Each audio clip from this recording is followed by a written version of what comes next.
Assalamualaikum. So hari ni kita ada Pro 2 Alza. So ini untuk Alza ni abang dah pakai brake depan. Untuk yang depan tu dia dah pakai Brembo F50.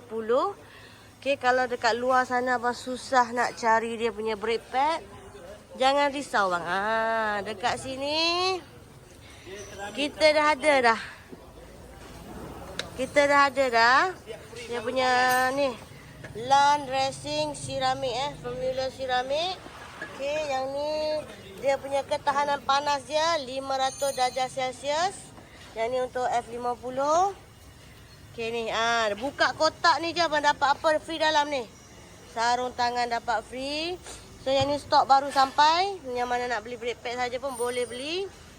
Kakak buka plastik dia tengok macam mana dia punya formula dalam dia. So yang ni yang lama dia. Yang ni yang lama dia.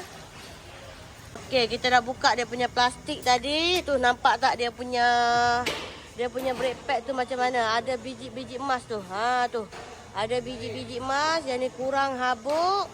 Cengkaman memang padu, nampak tu. Ceramic formula dia ada biji-biji emas tu. Yang ni kurang habuk kurang habuk. So sekarang ni customer pertama kita hari ni. Customer pertama kita Alza ni. Okey, boleh pasang. Assalamualaikum. So yang ni pun kita ada lagi satu Honda CVFD. Abang dah pakai Brembo F50. Sekarang ni dia nak skim disc, tukar brake pad.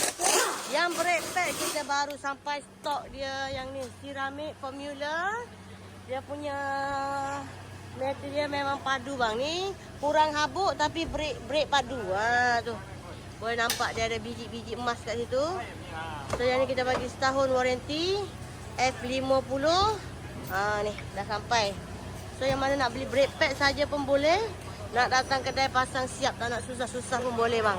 So sekarang ni dia punya masalah brake gagal, brake bunyi. Kita nak skim disc, tukar brake pad baru.